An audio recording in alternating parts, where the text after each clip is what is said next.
വിദ്യാഭ്യാസ സ്ഥാപനം. നിങ്ങളൊന്ന് ആലോചിച്ച് നോക്കൂ. ശങ്കർ സാറിന് ശേഷം ഞങ്ങൾക്ക് എന്ത് കിട്ടി? 60 കൊല്ലത്തിന് മേലായില്ലേ? ഞാൻ എന്ത് തെറ്റ് ചെയ്തു? ഞാൻ സ്കൂളാ, കോളേജാ, മലപ്പുറത്തൊന്നുമില്ലല്ലോ, വയനാടൊന്നുമില്ലല്ലോ, കാസർഗോഡൊന്നുമില്ലല്ലോ, 3 ജില്ല, മലബാർ പ്രദേശം ഒരൊന്നുമില്ല, ഒരു കുടിപ്പള്ളൽ പോലും ഇല്ല. ഈ നോക്കാൻ പാർക്കലാമെന്ന് പറഞ്ഞുകൊണ്ട് നടന്നല്ലാതെ അതിനുശേഷം ആലുവ മണപ്പുറത്ത് പോലും കണ്ട ഭാവിയില്ലെന്ന് മാത്രമല്ല, അധികാരത്തിൽ ഇരുന്നുകൊണ്ട് പിന്നെ അവരുടെ വകുപ്പ് അവരുടെ സമുദായത്തിന്റെ വകുപ്പായി കണ്ടുകൊണ്ട് എല്ലാം ഒപ്പിട്ടെടുത്ത്. ഈ മതേതരത്വം ജനാധിപത്യം പറയുന്ന ലീഗ് അധികാരത്തിൽ വരുമ്പോൾ നിങ്ങളൊന്നും അറിയാമല്ലോ, ഉമ്മൻചാണ്ടി മുഖ്യമന്ത്രിയല്ലേ? ആ മുഖ്യമന്ത്രി ആയിരിക്കുമ്പോൾ ഇവിടുത്തെ ജനാധിപത്യത്തെ തകർത്തവരല്ലേ ഇവര്? മലപ്പുറത്ത് പ്രഖ്യാപിച്ചില്ല അവരുടെ മന്ത്രിമാരും വകുപ്പും. ഈ കോൺഗ്രസ്സുകാർക്ക് വല്ലതും ചെയ്യാനെത്തോ? ഏറാമൂളുക മാത്രമല്ലേ ചെയ്തത്? അപ്പൊ ജനാധിപത്യത്തെ ഹൈജാക്ക് ചെയ്തവരല്ലേ, ജനാധിപത്യ കശാപ്പ് ചെയ്തവരാണ് ലീഗുകാര്. അവിടെ ദാർഢ്യവും അഹങ്കാരവും മണിപ്പവറും മസിപ്പവറും മാൻ പവറും ഉണ്ട് എന്നുള്ള തോന്നലോടുകൂടി ആരോട് എന്തും ചെയ്യാനുള്ള അഹങ്കാരം. അതല്ലെങ്കിൽ ഒരു മുഖ്യമന്ത്രിയായി തെരഞ്ഞെടുത്ത് ഉമ്മൻചാണ്ടി ഇരിക്കെ മുഖ്യമന്ത്രിയോട് ആലോചിക്കാതെ അവരുടെ മന്ത്രിമാരെ പ്രഖ്യാപിക്കുകയും വകുപ്പ് പ്രഖ്യാപിക്കുകയും ചെയ്ത 5ാം മന്ത്രിയും കൂടെ എടുത്ത കേരളത്തിൽ, ഇന്ത്യയിൽ അങ്ങനെ ഒരു ചരിത്രമുണ്ടോ ജനാധിപത്യത്തിൽ? ആ ചെയ്ത ആളുകളാണ്. ഇവിടെ മതേതരത്വം പറയും, അവരെല്ലാം നീതി ന്യായം വിട്ടൊന്നും ചെയ്യുന്നില്ല എന്ന് പറയുന്നത്. അവരുടെ കാര്യം വരുമ്പോൾ അവരിൽ ആരാണ്? ലീഗിൽ തന്നെ സമ്പന്നർക്കല്ലേ മാർഗമുള്ളൂ. നിങ്ങൾ എടുത്തു നോക്ക്. ആ ലീഗിന് ആർക്ക് മലപ്പുറത്ത് എത്ര കോളേജുണ്ട്? 17 കോളേജുള്ള ആർട്സ് ആൻഡ് സയൻസ് ഉണ്ടായിരുന്നപ്പോൾ ഞങ്ങൾക്ക് കേരളത്തിൽ മൊത്തം അത്രയേ ഉള്ളൂ. ഈ 17 എണ്ണം എടുക്കുമ്പോഴും നിങ്ങളൊന്ന് ആലോചിക്കണം, അത് മുസ്ലിം സമുദായത്തിലെ സമ്പന്നരുടെ ട്രസ്റ്റുകൾക്കാണ് കൊടുത്തിരിക്കുന്നത്, അല്ലാതെ പാവങ്ങൾ അല്ലെങ്കിൽ അവരുടേതായ സമുദായത്തിന്റെ ആളുകൾക്കല്ല. അപ്പൊ ഈ ലീഗ് എന്ന് പറഞ്ഞാൽ അത് മലപ്പുറം പാർട്ടിയാണ്. ആ മലപ്പുറം പാർട്ടി മലപ്പുറത്തേക്ക് എല്ലാം ഊറ്റിയെടുക്കുക, അവരുടെ സമ്പന്നരെ സഹായിക്കുകയും ചെയ്യുക. ഒരു ശൈലി ഇപ്പൊ തന്നെ തെരഞ്ഞെടുപ്പ് അവരെല്ലാം ജയിച്ചു മലപ്പുറത്ത്. അപ്പൊ മനസ്സിലായില്ലേ, ഈ മലപ്പുറം പാർട്ടിയാണ് ലീഗ് എന്നുള്ളത് വളരെ വ്യക്തമല്ലേ? ആ സമുദായത്തിൽ എത്രയോ നല്ലവരുണ്ട്, എത്രയോ മാന്യന്മാരുണ്ട്. ഇവരോടൊന്നും ന്യായവും മാന്യതയും പറഞ്ഞാൽ യാതൊരു പരിഗണനയും പരിരക്ഷ കിട്ടുക.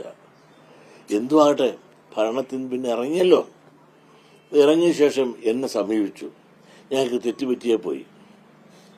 അവർക്ക് വിദ്യാഭ്യാസ വകുപ്പ് കൈകാര്യം ചെയ്തപ്പോൾ പോലും ഞങ്ങളോട് കാശ് ചോദിച്ചവരാണ് ഇവര്. അതിൽ വരെ ഞാൻ ഇവരോട് പരാതി പറഞ്ഞിട്ടുള്ളവരാണ്.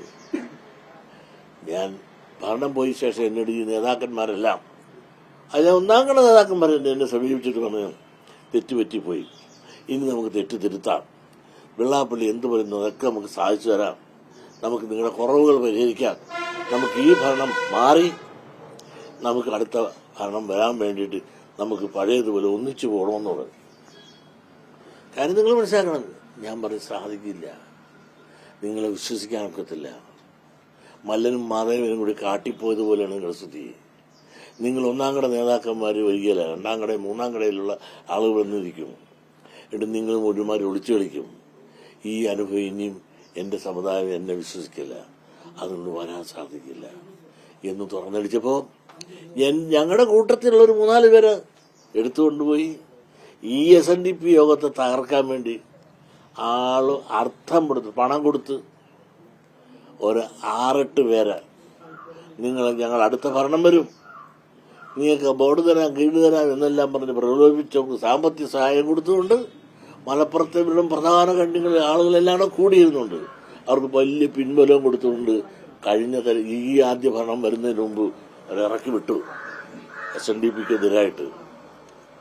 ഒന്നും ഞാൻ പറഞ്ഞിട്ടില്ല. അവരൊന്ന് കുറെ കളിച്ചോട്ട് കളം പിടിക്കുന്നില്ല, പോയ പാട്ടി പുല്ല് കണ്ടില്ല. ഈ വിദ്വേഷം എന്നോട് തീർക്കാൻ അവർക്ക് അവസരങ്ങൾ നോക്കി. എന്ത് പറഞ്ഞിട്ടും അവരുടെ കൈക്ക് ഞാൻ നിൽക്കുന്നില്ല. പല പ്രലോഭനങ്ങൾ നടത്തിയിട്ട് ഞാൻ അവരുടെ കൈക്ക് നിൽക്കുന്നില്ല. അവർ വൻപിച്ച നേതാക്കന്മാരെ എന്നെ സമീപിക്കുക, ഒളിഞ്ഞു തെളിഞ്ഞു സമീപിച്ചിട്ട് നിലപാടിൽ ഞാൻ ഓർത്തി, നിങ്ങളുടെ കൂടെ കൂടിയാൽ എന്റെ സമുദായം എനിക്കെതിരാകും, ഇത്രയും കൊല്ലം കൂടെ നിങ്ങൾ നടന്നിട്ട് നിങ്ങളൊന്നും സഹായിച്ചില്ല. ചതിവൻ ചന്തുമാരാ നിങ്ങൾ. ഊട്ടത്തിൽ നിന്ന് ചതിച്ചതാണ്. ഇനി വരത്തില്ല എന്ന് പറയും. അപ്പോഴത്തേക്കാണ് ഇവിടെ സ്വരം മാറി. പല മുഖമുണ്ട് ലീഗിന്, നേതാക്കന്മാർക്ക്. അപ്പോൾ അതാണ് നീക്കറിയുന്നു. ശ്രീനാരായണ യൂണിവേഴ്സിറ്റി കൊല്ലത്ത് സ്ഥാപിച്ചു. ജലീല് ആരാണ്? ഇടതുപക്ഷ ഗവൺമെന്റാണ്, ഇടതുപക്ഷ മന്ത്രിയാണ് സ്ഥാപിച്ചത്. ഞാനപ്പോൾ പറയുന്നത് ശരിയായില്ല സ്ഥാപിച്ചത്. ഒരു വളരെ നാളിലായി ഞങ്ങളുടെ ആഗ്രഹമായിരുന്നു ശ്രീനാരായണ ഓപ്പൺ യൂണിവേഴ്സിറ്റി സ്ഥാപിക്കണം. അത് കൊല്ലത്ത് സ്ഥാപിച്ച് വളരെ സന്തോഷം, ഇടതുപക്ഷം കൊണ്ടുവന്നത്. പക്ഷേ ഗുരുവിനെ അറിയാവുന്ന ഒരാളവിടെ വെക്കണമായിരുന്നു. അതിന് ഗുരുവിനെ പടം പോലും ജനിച്ചിട്ട് കാണാത്ത ഗൾഫിൽ ജോലിയായിട്ടിരുന്ന ആളിനെ വിളിച്ചു വരുത്തി ഇവിടെ ആക്കി ഇരുത്തി. പോകുന്നവരെ ഗുരുവിന്റെ പടം പോലും ആ യൂണിവേഴ്സിറ്റിയിൽ ഈ വൈസ് ചാൻസലർ സ്ഥാപിച്ചിട്ടില്ല. നിങ്ങൾ മനസ്സിലാക്കണം. നിങ്ങൾ തിരക്കി നോക്കൂ. അദ്ദേഹം അവിടെ നിന്ന് ഇറങ്ങി പോകുന്നില്ല. അത് ഞാൻ കാരണം എന്താണ്? ക്വാളിഫൈഡ് അല്ലാത്ത ആളുകൾ സ്വയം രാജിവെച്ച് പോകേണ്ടി വന്നില്ലേ? ഞങ്ങളൊക്കെ എതിർത്തു. ഗവൺമെന്റ് ചെയ്തത് ശരിയായില്ല. ഗുരുവിനെ അറിയാവുന്ന ഞങ്ങളുടെ സമുദായത്തിൽപ്പെട്ട ഒരുപാട് ആളിരിക്കെ മലബാറിൽ നിങ്ങൾ ഒരാളെ കൊണ്ടുവച്ച് ശരിയായില്ല, തെറ്റായിപ്പോയെന്ന് പറയുമ്പോൾ പ്രതികരിച്ച ആരാണ്? ഇടതുപക്ഷത്തിൽ ആരും പ്രതികരിച്ചില്ല. ആദ്യം തന്നെയാണ് കുഞ്ഞാലിക്കുട്ടി ഉൾപ്പെടെയുള്ളവരാണ് പ്രതികരിച്ചത്. ചന്ദ്രിക എഡിറ്റോറിയൽ എഴുതി ഞാൻ വർഗീയവാദിയാണ്, അത് ചെയ്തതിൽ ഒരു തെറ്റുമില്ല. അപ്പൊ എന്താണ്? ഇടതുപക്ഷത്തിൽപ്പെട്ടവരും ആരും പോലും എതിർക്കാതില്ല. അപ്പോൾ ഇവരെ അവർക്കെതിരായ UDF പ്രധാന ഘടകകക്ഷിയായ ലീഗിന്റെ നേതാവാണ്. അയാളെ വെച്ച് ശരിയായി എന്ന് മാത്രമല്ല, അവരുടെ ചെറുതും വലുതുമായ എല്ലാ മുസ്ലിം സംഘടനകളും എനിക്കെതിരെ പ്രമേയം പാസാക്കല്, ബഹളങ്ങളെല്ലാം ഉണ്ടാക്കി എന്നെ എന്തുമാത്രം തേജോവധം ചെയ്യും. മാത്രമേ ചന്ദ്രയിൽ എഡിറ്റോറിയൽ എഴുതിക്കണം. എന്ത് മഹാസംഭവമാണെന്നറിയാമോ? ഞാൻ എന്ത് മഹാ തെറ്റായത്? ഞങ്ങളുടെ സമുദായത്തിൽപ്പെട്ട ഒരാളോട് വെക്കണമെന്ന് ഞാൻ പറഞ്ഞതിലുള്ള തെറ്റെന്താണ്?